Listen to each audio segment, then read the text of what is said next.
जय जोहार। मैं कौशल तिवारी और बिहनिया संजय में आपका स्वागत है। छत्तीसगढ़ में हो रहे नगर सरकार और ग्राम सरकार के चुनाव को लेकर राजनीतिक सरगर्मियां तेज हैं। कहना कठिन है कि किस पर किसका कब्जा होगा, लेकिन इन सब के बीच जो सबसे बड़ी घटना सामने आई है वह है भारतीय जनता पार्टी का मोदी की गारंटी से दूरी बना लेने का। दरअसल यह दूरी क्यों बनी यह हम बताएं उससे पहले बता देते हैं कि कांग्रेस ने भारतीय जनता पार्टी के घोषणा पत्र जारी करने के ठीक एक दिन पहले जिस तरीके से आरोप पत्र जारी किया, क्या उससे भारतीय जनता पार्टी बेकफुट पर आ गई और वह मोदी की गारंटी से किनारे करने का सोच लिया। असल आज यदि विष्णुदेव साय की सरकार सत्ता में है तो वह मोदी की गारंटी को लेकर जो चुनाव विधानसभा का लड़ा गया था उसी के आसरे सत्ता में है। लेकिन क्या एक साल पूरा होने के बाद विष्णुदेव साय की सरकार ने मोदी की गारंटी को पूरा करने में कोताही किया है? यह बड़ा सवाल है। दरअसल कुछ एक गारंटी तो पूरी हुई है, जैसे महतारी वंदन योजना के तहत महिलाओं को 1,000 रुपए देना और समर्थन मूल्य से अधिक 3100 रुपए में धान खरीदी, लेकिन एक मुश्त देने का वादा था धान किसानों को, वह नहीं दिया गया। और अब कहा जा रहा है कि बची रकम 15 फरवरी के आसपास दी जाएगी। तो फिर मोदी की गारंटी से भागने की वजह क्या?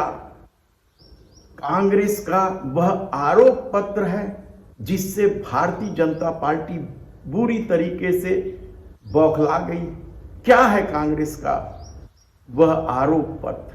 दरअसल इस एक साल में जिस तरीके से युवाओं के साथ, किसानों के साथ और कानून व्यवस्था को लेकर विष्णुदेव साय की सरकार बुरी तरीके से घिरी हुई है, भ्रष्टाचार को लेकर भी साय सरकार पर गंभीर आरोप लगाए हैं कांग्रेस ने। बकायदा पत्रकार वार्ता लेकर प्रदेश कांग्रेस के अध्यक्ष दीपक बैज ने तो भारतीय जनता पार्टी की पोल खोल कर ही रखी। भ्रष्टाचार, कुशासन, वादा खिलाफी, इन मुद्दों को लेकर आज कांग्रेस पार्टी ने एक आरोप पत्र जनता के समक्ष लाया है। वो आरोप पत्र इस सरकार की एक साल की नाकामी को दर्शाती है और ये आरोप पत्र हम जनता के बीच में लेकर जाएंगे इनकी नाकामी को। सरकार बनते साथ जो हमारी सरकार ने हसदेव जंगल की कटाई को रोक देती है, सरकार बनते साथ मुख्यमंत्री की शपथ ग्रहण होते साथ दूसरे दिन कटाई शुरू हो जाती। ये बोलते हैं अपने आप को ये आदिवासी नहीं मानते, जनजाति मानते, ये जनजाति मुख्यमंत्री, लेकिन आदिवासियों के जंगल को उजाड़ने का काम सरकार कर रही है। और क्यों नहीं कठपुतली? हम तो बोल रहे सरकार कहां से चल रही है, दिल्ली से चल रही है कि नागपुर से चल रही है? अब तो पता चल रहा है कि सरकार बिहार से भी चल रही है। इसलिए ये सरकार रिमोट कंट्रोल सरकार है, इनके हाथ में कुछ भी नहीं। कौन मुख्यमंत्री? यहाँ दो डिप्टी सीएम, क्या वो मुख्यमंत्री है या एक और जब आज 2 घंटा प्रेस कॉन्फ्रेंस लिए वो भी अपने आप को मुख्यमंत्री से नीचे नहीं समझते। तो सरकार कौन चला है? सुपर सीएम तो यहाँ, सुपर सीएम तो कई सुपर सीएम है।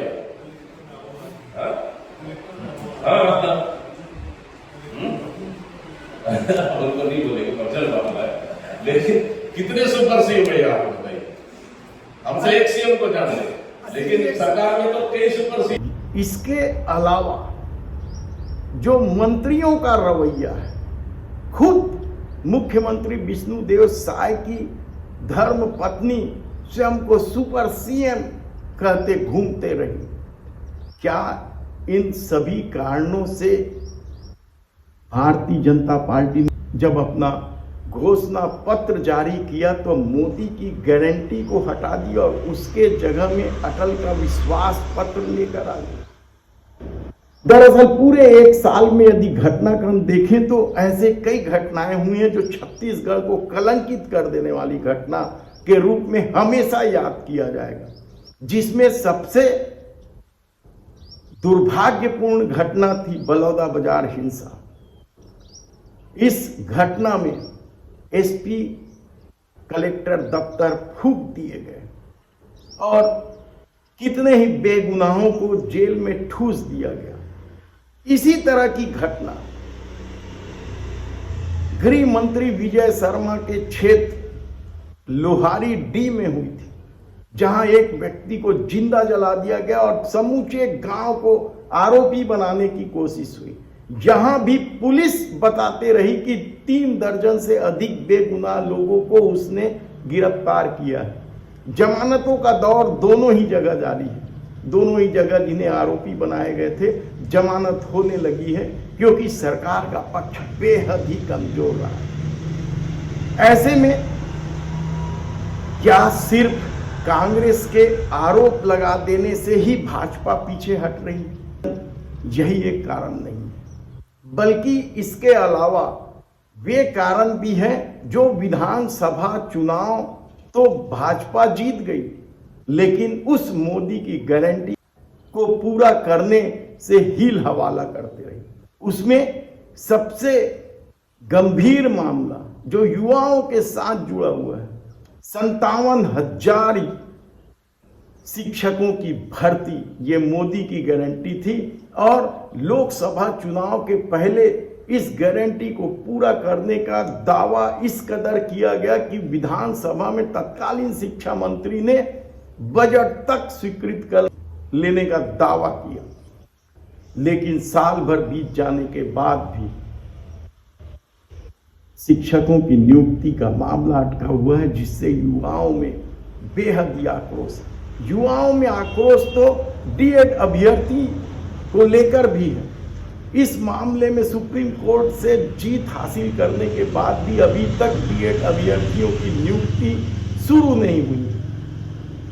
तो एसआई भर्ती प्रक्रिया को लेकर भी किस कदर बवाल मचा यह किसी से छिपा नहीं है। और कुछ महिलाओं को तो गृह मंत्री विजय शर्मा के मुंह पर कहना पड़ा कि आप अपना महतारी वंदन योजना में जो पैसे दे रहे हो 1,000 रुपए महीने, उसे वापस ले लो, हमारे बच्चों को नौकरी दो।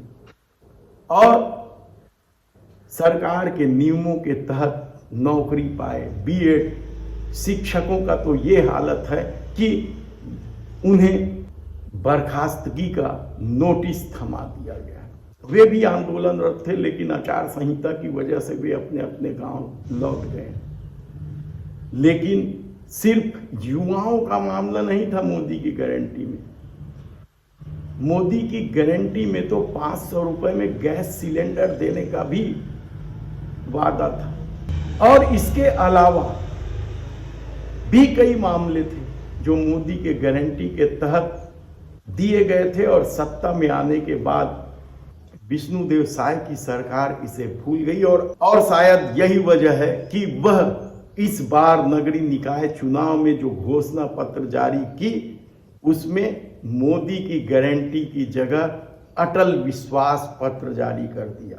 और इस विश्वास पत्र के आश्रय 20 बड़ी घोषणाएं की गई है, जिसमें महिलाओं के नाम पर संपत्ति होने पर 25% संपत्ति कर में छूट देने के अलावा कई तरह के वादे, और कई वादे तो ऐसे हैं जिन्हें राज्य सरकार को करना है, लेकिन निगम के घोषणा के हिसाब से उसे ला दिया गया है।